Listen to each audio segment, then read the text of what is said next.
안녕하세요. 크리스탈과 함께 책 읽는 시간입니다.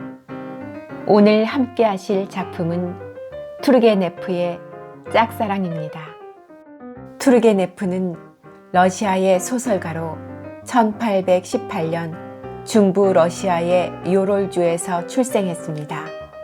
어머니의 영지인 스파스코에서 유년 시절을 보냈습니다. 아버지는 귀족 출신이었지만 가난한 사관이었으며 어머니는 천여 명의 농노를 거느린 완고하고 독선적인 여지주로 6살 연상이었습니다. 폭군 같은 여지주와 학대받는 농노들의 비참한 생활은 감수성이 풍부한 소년의 마음에 깊은 상처를 남겼으며 그의 아버지나 어머니의 모습은 첫사랑, 무무 등의 작품에 잘 묘사되어 있습니다. 15세 때 모스크바 대학 문학부에 입학했으며 이듬해 페테르부르크 대학으로 옮겨 문학 서클에 출입하면서 바이런풍의 낭만주의 경향의 시쓰기에 몰두했습니다.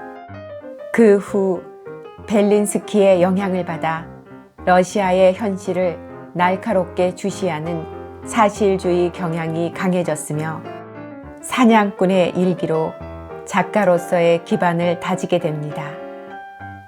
1843년 서사시 파라샤를 발표하면서 문단에 데뷔했으며 1856년 첫 장편소설인 루딘을 발표하고 작가로서의 지위를 더욱 확고히 다진 그는 귀족의 보금자리, 아버지와 아들, 그 전날 밤, 연기, 처녀지 등의 작품을 남겼으며 1883년 65으로 생을 마감했습니다.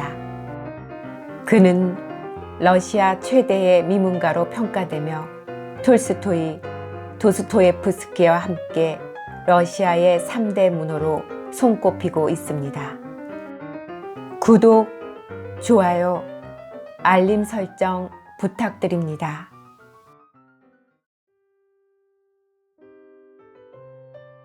5. 이튿날 아침에 나는 또다시 엘시로 갔습니다. 나는 각인을 만나기 위해 가는 것이라고 자신에게 다짐하면서도 한편으로는 은근히 아샤가 이번엔 어떤 행동을 할 것인지, 전날 밤과 마찬가지로 역시 이상한 짓을 할 것인지 어떤지 그녀를 보고 싶은 심정에 이끌렸던 것입니다. 내가 갔을 때 두 사람은 거실에 있었습니다.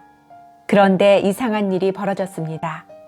내가 어젯밤과 오늘 아침 러시아 생각만 했기 때문일까요?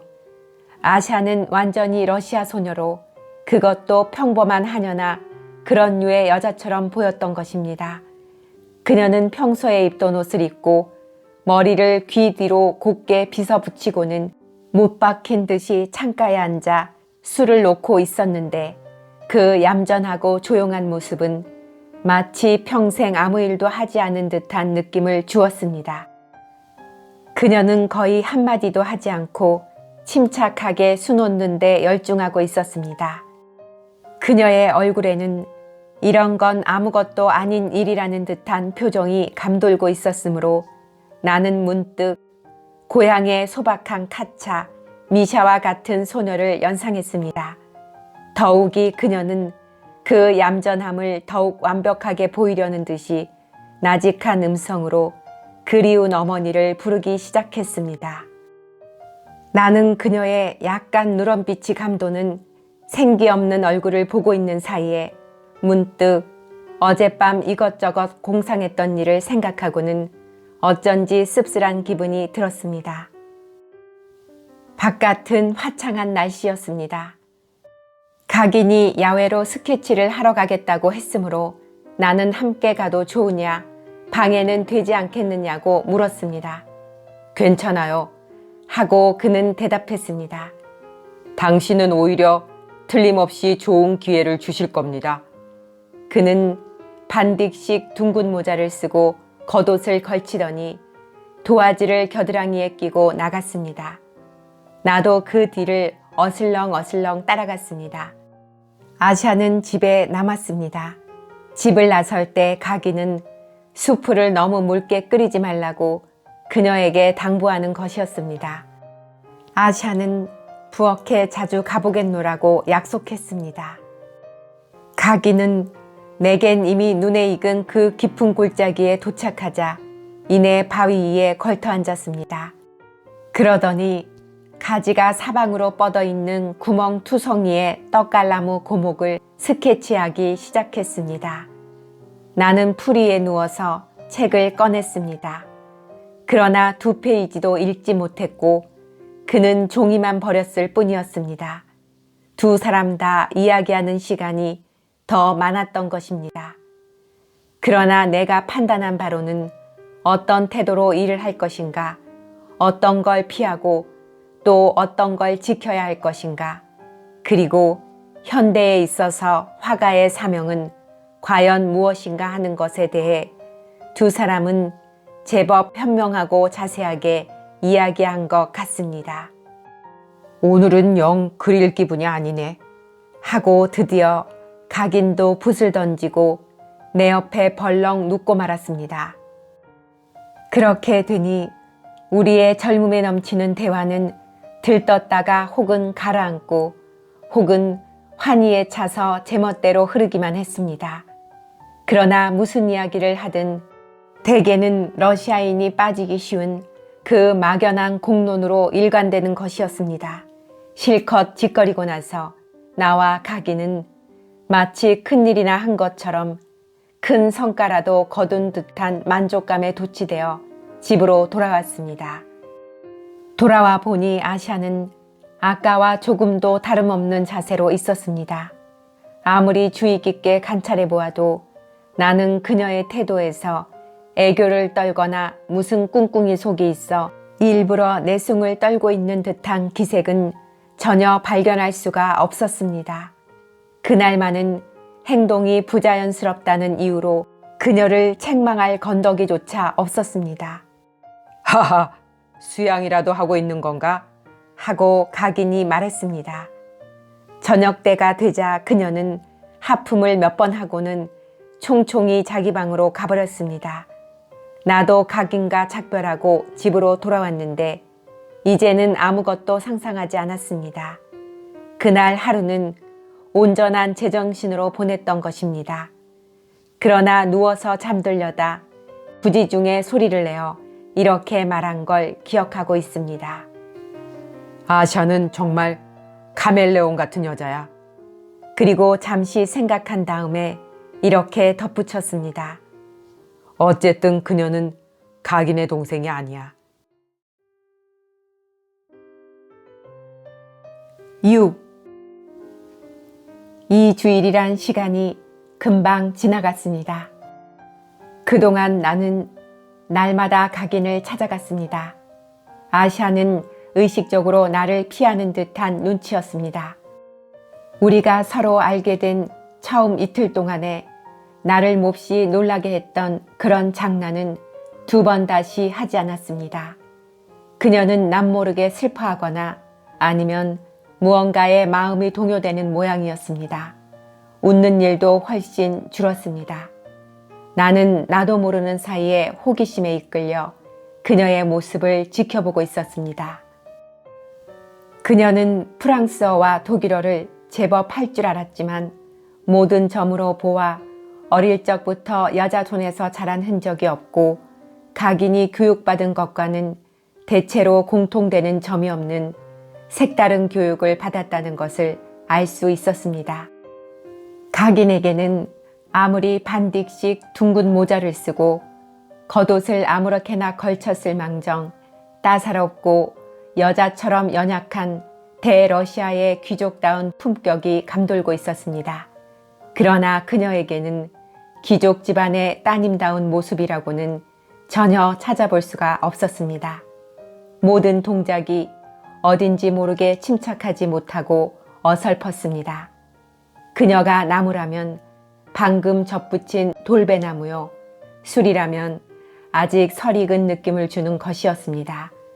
본디 성격이 내성적이고 소심한 그녀는 자신의 소심함에 속상해했고 속상한 나머지 의도적으로 용감하게 행동하려고 애썼지만 그것은 언제나 실패로 돌아가고 마는 것이었습니다. 나는 몇 번이나 그녀에게 러시아에서의 생활이나 과거에 대해 물어보았지만 그녀는 동문서답할 뿐이었습니다. 그래도 나는 그녀가 외국으로 떠나오기까지 오랫동안 시골에서 살고 있었다는 것을 알아냈습니다. 어느 날 나는 마침 그녀 혼자서 책을 읽고 있을 때 찾아간 적이 있었습니다. 두 손으로 머리를 싸매고 손끝을 머리카락 속으로 밀어 넣으면서 그녀는 마치 책 속으로 빨려 들어갈 듯이 책을 읽고 있었습니다. 만세! 나는 그녀 옆으로 다가가면서 말했습니다. 매우 열심히 공부를 하시는군요. 그녀는 고개를 들더니 무뚝뚝하고 엄숙한 눈으로 나를 보았습니다. 당신은 마치 내가 웃는 것밖엔 아무것도 하지 못하는 쓸모없는 여자라고 생각하시는군요. 아샤는 냉정하게 말을 마치고 일어나서 나가려고 했습니다. 나는 그런 분위기 속에서 얼른 책 제목을 보았습니다. 그것은 프랑스 소설이었습니다. 그러나 난 당신의 책을 선택하는 안목을 칭찬할 수는 없습니다. 나는 참견을 했습니다. 그럼 어떤 책을 읽어야 하나요? 하고 그녀는 외치더니 책을 테이블 위로 팽개쳤습니다. 저쪽으로 가서 바보 흉내라도 내란 말인가요? 그리고 그녀는 뜰로 뛰어나가고 말았습니다. 바로 그날 밤 나는 각인에게 헤르만과 도로테아를 읽어주고 있었습니다. 아샤는 처음 한동안은 우리 곁을 서성거렸습니다. 그러다 문득 걸음을 멈추더니 귀를 쫑긋 세우고 내 옆에 살며시 앉아서 내가 들려주는 이야기에 끝까지 귀를 기울이고 있었습니다. 다음 날 또다시 내가 사람을 잘못 본 게 아닌가 하고 입이 벌어질 일이 생겼습니다. 그것은 그녀가 어제 읽어준 책의 주인공인 도로테아처럼 가정적인 훌륭한 부인이 되어 보겠다고 결심한 것처럼 느껴졌던 것입니다. 그저 한마디로 말해서 나에겐 그녀가 수수께끼 같은 존재처럼 여겨졌습니다. 극단적이라고 할 수 있을 정도로 자존심이 강한 그녀는 내가 그녀에 대하여 화를 내고 있을 때에도 내 마음을 사로잡고 마는 것이었습니다. 그러나 단 한 가지의 사실만은 확신할 수 있었습니다. 그것은 다른 것이 아닙니다. 그녀는 각인의 동생이 아니라는 것이었습니다. 그가 그녀를 대하는 태도는 아무래도 오빠답지가 않았습니다. 너무나도 부드럽고 너무나도 겸손하고 또 그런가 하면 어쩐지 꾸민 듯한 낌새도 보였습니다. 그런데 아주 우연한 기회에 그 의혹을 풀게 되었습니다. 어느 날 밤의 일입니다. 각인이 살고 있는 포도원에 가보니 자물쇠가 채워져 있지 않겠습니까? 나는 아무 생각도 없이 전부터 보아왔던 담에 무너진 곳을 찾아내어 훌쩍 뛰어넘었습니다. 거기서 그다지 떨어지지 않은 오솔길을 약간 벗어난 곳에 아카시아 나무로 이루어진 커다란 정자가 있었습니다. 그 옆을 막 지나치려는 순간 갑자기 강렬한 말투의 목맨 소리로 다음과 같이 말하는 아샤의 목소리가 내 귓전을 스쳤던 것입니다. 싫어요. 난 당신밖에 아무도 사랑하고 싶지 않아요. 싫어요. 싫다고요. 난 오직 당신만 사랑하고 싶은 거예요. 언제까지나. 그만 됐어. 아샤, 진정해. 하고 각인은 말했습니다. 너도 잘 알고 있지? 나는 널 믿어. 두 사람의 목소리는 정자에서 들려오는 것이었습니다. 자세히 보니 푸르게 뻗은 가지 사이로 두 사람의 다정한 모습이 보였습니다. 그러나 두 사람은 내가 가까이 있다는 사실을 모르는 것 같았습니다. 내겐 오직 당신뿐이에요. 그녀는 다시 말하더니 각인의 목덜미에 팔을 걸치고 흐느껴 울면서 키스도 하고 힘껏 껴안기도 하는 것이었습니다. 이제 됐어. 됐다니까. 각인이 한 손으로 살며시 그녀의 머리카락을 쓰다듬으며 말했습니다. 나는 움직일 수가 없었습니다. 그러다 갑자기 부르르 몸이 떨려오는 것을 느낄 수 있었습니다. 두 사람한테로 가야 하나? 아니, 천만에. 이런 생각이 문득 뇌리를 스쳤습니다. 나는 쟁걸음으로 되돌아 나와 담을 뛰어넘어 거리로 나왔습니다.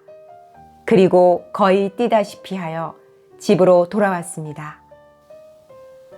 나는 싱글거리기도 하고 손을 비비기도 하며 뜻하지 않게 내 추측을 뒷받침해준 우연한 기회에 놀라기도 했습니다만 나는 내 추측이 옳다는 것을 한순간이라도 의심치 않았습니다. 한편으로는 크나큰 슬픔에 잠겼습니다. 어쩌면 그렇게 시치미를 뗄 수가 있담? 사람을 그렇게 감쪽같이 속이다니 정말 나쁜 녀석이군. 그러나 대체 무엇 때문에 그런 짓을? 각인이 그런 농간을 부릴 줄은 정말 몰랐어. 게다가 그 뻔뻔스러운 말투란 정말 기가 막히는군. 7. 그날 밤 나는 제대로 잠을 이룰 수가 없었습니다. 이튿날 아침 일찍 일어난 나는 배낭을 짊어지고 여관 주인 아주머니한테는 밤늦게 올 테니 기다리지 말라고 일러놓고 제트시 복판을 흐르고 있는 냇물을 거슬러 올라 도보로 등산을 떠났습니다. 그 산은 개의 등이라고 불리는 산맥의 줄기로 지질학적으로 보아 대단히 흥미를 끄는 곳이었습니다. 그 중에서도 그곳의 현무암층은 주목할 만한 것이었습니다만 나는 미처 지질학적 관찰을 하고 있을 정도의 경황까지는 없었습니다. 대관절 어떠한 변화가 가슴속에서 일어난 것인지 나 자신도 모르는 일이었습니다만 각인과 아샤의 얼굴을 보고 싶지 않다는 것, 그 한 가지 사실만은 확실했습니다.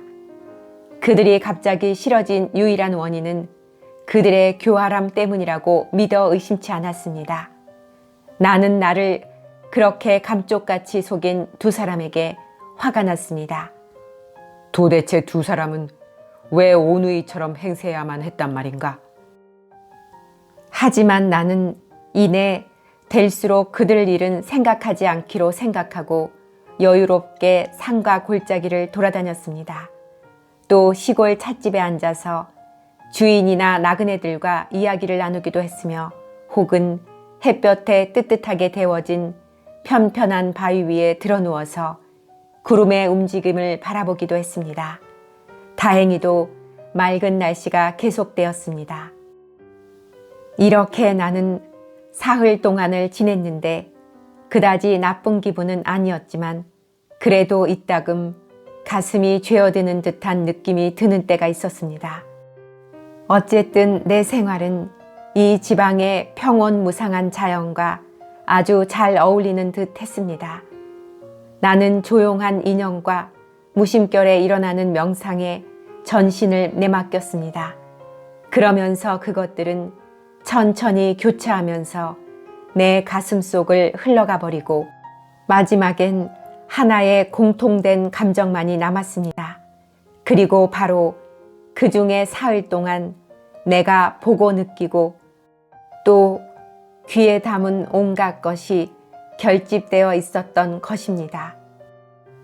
내가 경험한 것, 즉 이곳저곳의 숲을 위에 떠도는 몽롱한 풀냄새, 딱따구리가 외치는 소리나 똑똑 나무를 쪼는 소리, 얼룩덜룩한 곤돌매기가 물속 모래 위에 그림자를 떨어뜨리고 있는 깨끗한 시냇물이 끊임없이 졸졸 흐르는 소리, 그다지 험준하지 않은 산골짜기, 가파른 암석, 제법 엄숙함이 느껴지는 오래된 교회나 나무들이 들어서 있는 깔끔한 촌락, 풀밭에서 노는 황새떼, 눈이 어지럽도록 돌고 있는 아담한 연자방아, 마을 사람들의 고지식한 얼굴, 푸른 저고리와 잿빛 스타킹, 적당하게 살이 찐 말, 암소가 끌고 가며 삐걱삐걱 소리를 내는 한가로운 집마차의 행렬, 능금나무나 배나무에 에워싸인 깔끔한 길을 걷는 머리카락이 긴 젊은 나그네들, 이 모든 것들 말입니다. 지금도 나는 그 무렵에 보았던 모습을 회상하면 마음이 느긋해집니다. 검소하면서도 절도 있고 곳곳에 근면한 일손들의 흔적, 눅진하면서도 참을성이 많은 노동의 흔적을 남기고 있는 검소한 독일의 시골이여 건재하라. 그대들에게 영광과 평화가 깃들기를.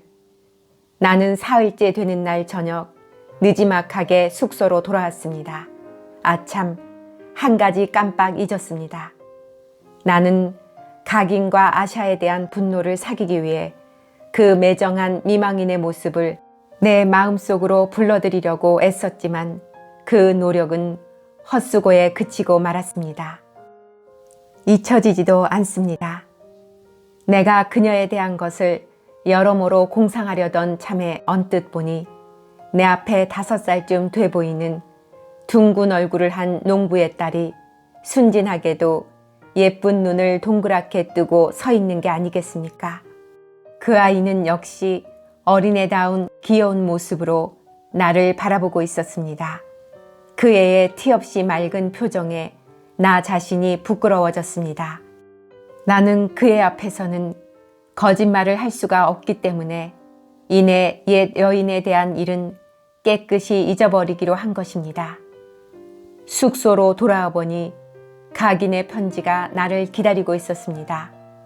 그것은 갑작스런 내 계획에 놀랐으며 왜 자기를 부르지 않았느냐고 핀잔하면서 돌아오는 즉시 찾아와 달라고 부탁하는 내용이었습니다.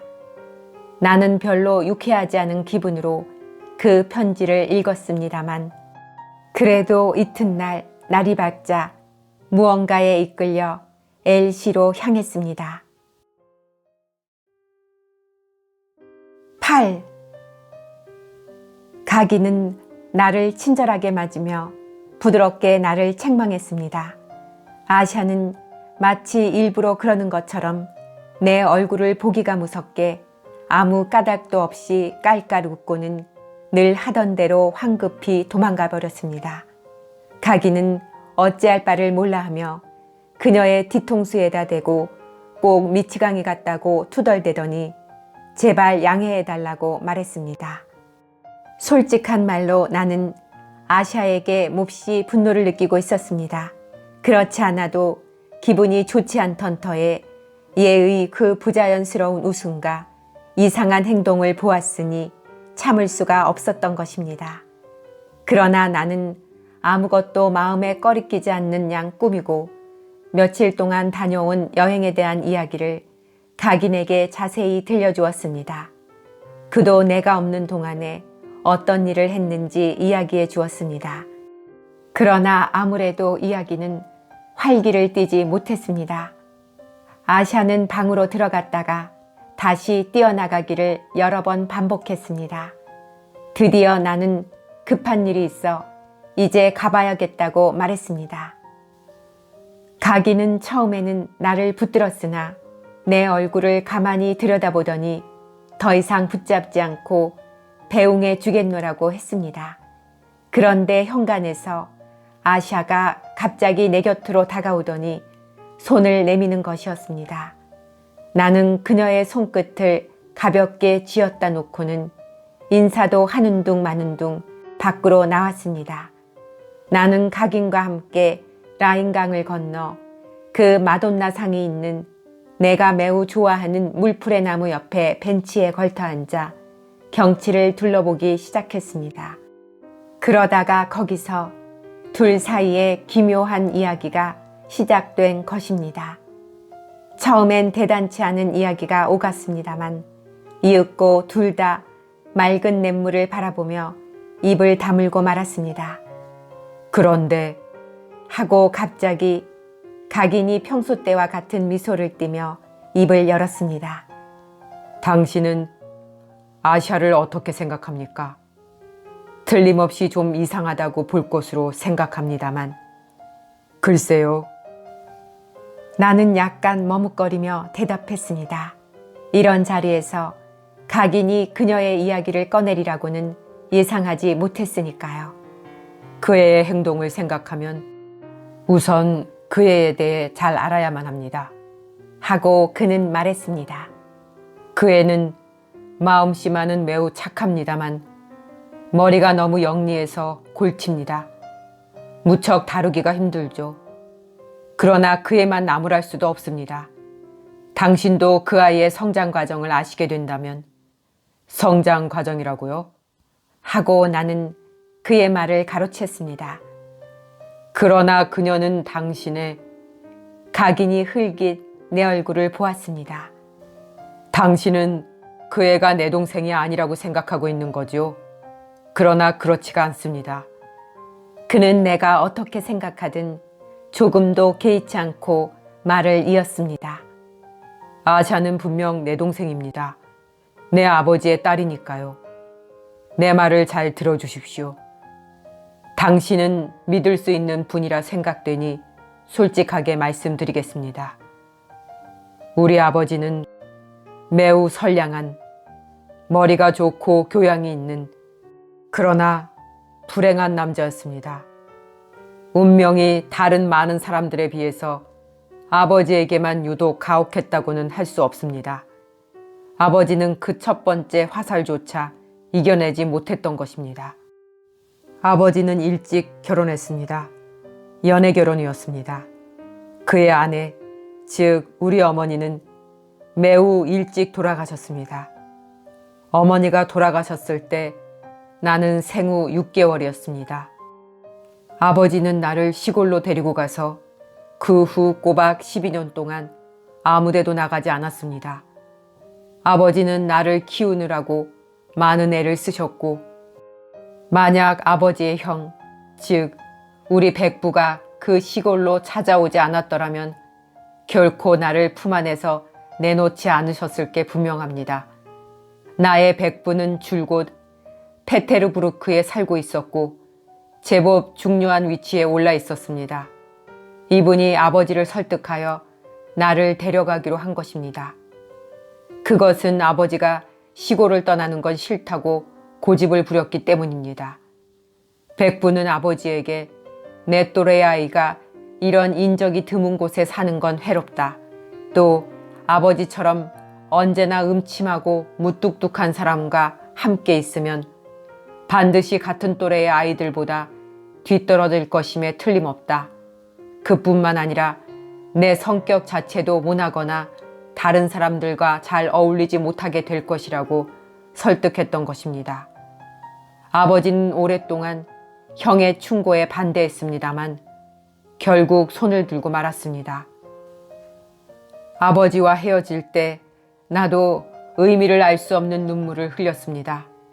아버지가 얼굴에 웃음을 띠는 것을 한 번도 본 적이 없었지만 역시 나는 아버지를 사랑하고 있었던 것입니다. 그러나 페테르부르크로 이사하고 보니 아버지 생각 따위는 이내 잊어버리고 말았습니다. 나는 육군 사관학교에 들어간 후 학교에서 근위 연대로 이동했습니다.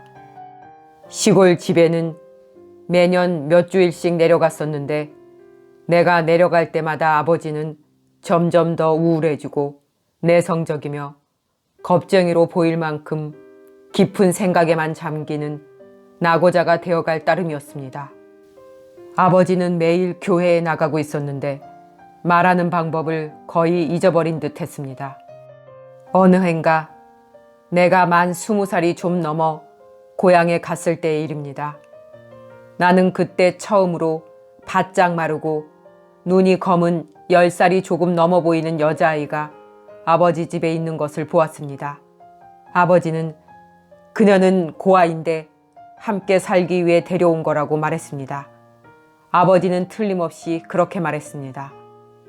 나는 그녀에게 별로 관심을 두지 않았는데 당시 아샤는 낯가림을 하는 조그마한 짐승처럼 민첩하고 말이 없는 아이였습니다. 그리고 아버지가 좋아하시는 방, 어머니가 숨을 거둔 곳입니다. 낮에도 촛불을 켜야만 하는 음침한 방으로 내가 문을 열고 들어가기만 하면 무서울 정도로 빠르게 아버지의 의자나 책상 뒤에 숨어버리는 것이었습니다. 그런데 그 후 3, 4년 동안 나는 근무 사정으로 인해 고향에 내려갈 수가 없었습니다. 나는 매달 꼬박꼬박 아버지로부터 간단한 편지를 받았습니다만 아샤에 대해서는 가끔 썼을 뿐이고 또 썼다 하더라도 겨우 몇 줄 뿐이었습니다. 아버지는 이미 50고개를 넘어서 있었지만 보기엔 아직도 청년 같았습니다. 그래서 그런 일은 꿈에도 생각지 않고 있던 내가 갑자기 관리인으로부터 아버지의 병환이 위독하다는 편지를 받았을 때 만일 임종을 보고 싶거든 한시 앞이 돌아오라고 했을 때의 놀라움은 가히 짐작할 수 있을 것입니다. 허겁지겁 말을 달려 고향으로 가보니 아버지는 아직 생존해 계셨지만 이미 숨소리부터가 달랐습니다. 아버지는 나를 만나게 된 것을 매우 기뻐하시며 바싹 야윈 가슴으로 나를 껴안더니 뭔가 살피는 것도 아니고 애원하는 것도 아닌 이상한 눈초리로 오랫동안 찬찬히 내 눈을 들여다보셨습니다. 이윽고 아버지는 내게 당신의 마지막 소원을 꼭 들어주겠냐는 다짐을 받더니 늙은 몸종더러 아샤를 데려오도록 이르셨습니다. 그 애는 서 있는 것조차 힘에 벅찬 듯 온몸을 부들부들 떨고 있었습니다. 알았느냐 하고 아버지는 간신히 말을 꺼냈습니다. 내 딸, 내 누이를 너에게 맡긴다. 모든 건 이 야고프에게 물어봐라. 아버지는 몸종을 가리키며 말씀하셨습니다. 아샤는 엉엉 울음을 터뜨리더니 침대 위에 얼굴을 묻어버렸습니다. 그리고 30분 후에 아버지는 숨을 거두셨습니다. 그 후 내가 알게 된 사실은 이러했습니다. 아샤는 아버지와 우리 어머니의 몸종이었던 다치아나와의 사이에서 태어난 아버지의 딸이었습니다. 나는 다치아나를 아직도 확실히 기억하고 있습니다. 그녀의 날씬하고 훤칠한 몸매, 크고 까만 눈, 단정하고도 엄숙하며 영악한 얼굴을 또렷하게 기억하고 있습니다. 그녀는 자존심이 강하고 접근하기가 어려운 처녀라는 평판이었습니다. 야고프가 띄엄띄엄 말하는 이야기로는 아버지는 어머니가 돌아가시고 몇 해 지나서부터 그녀와 관계를 맺은 것 같았습니다. 다치아나는 그 무렵엔 우리 집에서 살고 있지 않고 가축을 담당하는 여동생 집에서 살고 있었습니다. 아버지는 그녀에게 흠뻑 빠져서 내가 고향을 떠난 후 그녀와 결혼하려고까지 했었으나 그녀 쪽에서 거절했다는 것입니다. 돌아가신 다치아나 바실리에프는 하고 야고프는 뒷짐을 지고 문턱에 선 채 말을 이었습니다. 무슨 일에나 생각이 깊었던 분으로 주인님의 이름을 손상시키는 일은 하려고 들지 않으셨습니다.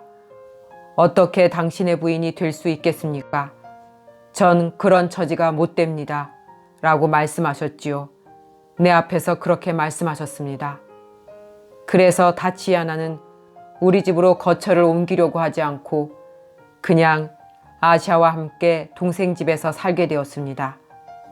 어릴 적에 내가 다치아나를 볼 수 있었던 것은 주일날 교회에 갔을 때뿐이었습니다. 그녀는 수수한 스카프로 머리를 싸매고 노란 쇼를 어깨에 걸친 채 사람들 틈에 서 있곤 했습니다. 그리고 옛날 식대로 머리를 낮게 숙이고 장중한 기도를 드리는 것이었습니다. 그녀의 옆모습이 투명한 유리를 배경으로 지금도 뚜렷이 떠오릅니다.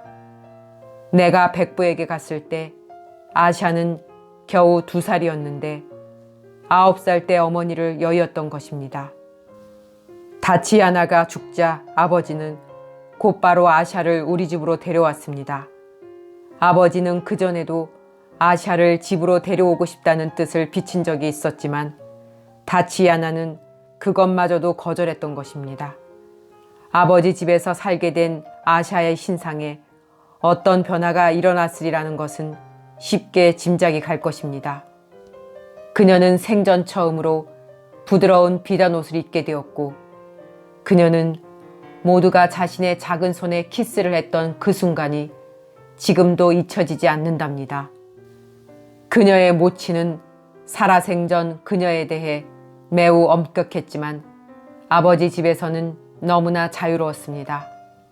아버지가 그녀의 교사였던 것입니다. 아버지 말고 그 누구도 그녀를 본 일이 없었습니다. 아버지는 그녀의 응석을 뭐든지 비위를 맞춰준 건 아니었지만 받아주었고, 그녀를 몹시 아꼈으며 무슨 일이든 결코 하지 말라고 하는 일이 없었습니다. 아버지는 속으로 은근히 그녀에 대하여 미안하게 생각했던 것입니다. 아샤는 이윽고 자기가 이 집에서 절대적인 존재라는 사실을 깨달았고, 또 이 집 주인이 자기 아버지라는 것도 알아차렸던 것입니다. 그러나 그런 반면에 그녀는 자신의 처지가 형편없다는 것도 깨달았습니다. 그러자 자존심이 무척 강해지고 이어 시기심이 커지면서 나쁜 습관이 뿌리를 내리고 순진함은 자취를 감추고 말았습니다. 그리고 그녀는 이것은 언젠가 내게 자신이 고백한 일이지만 온 세상 사람들이 자신의 출생 내력을 알지 못했으면 하고 생각했던 것입니다.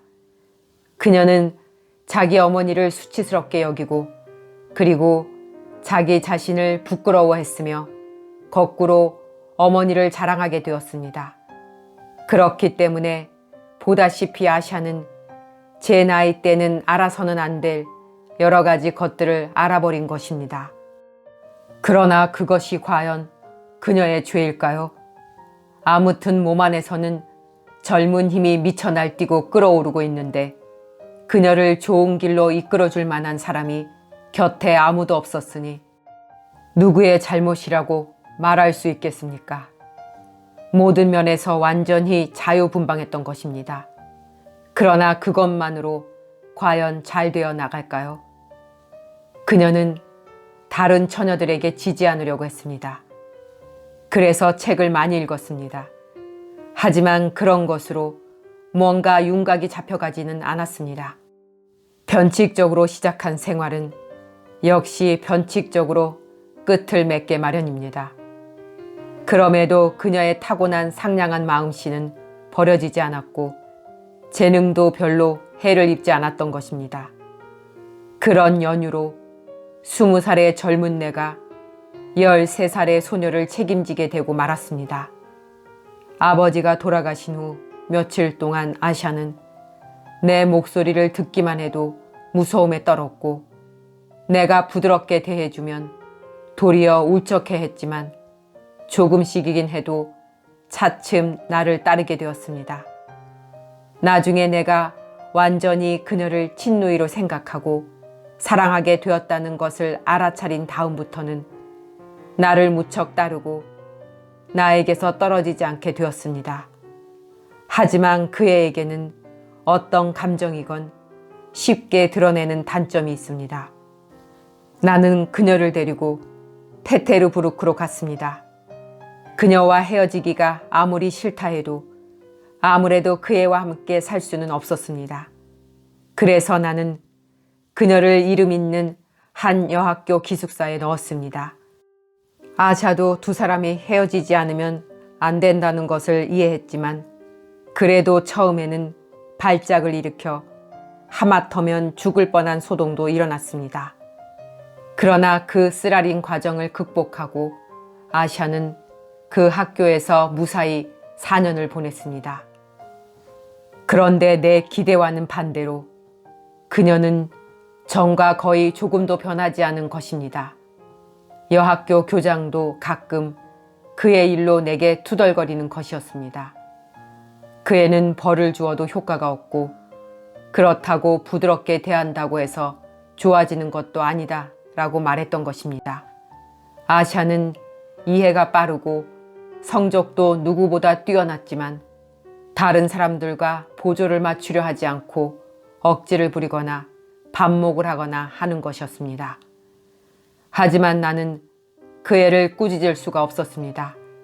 그 애의 입장이 되고 보면 비굴하게 굴거나 그렇지 않으면 사람을 피하거나 두 갈래 길밖에 없었을 테니까요.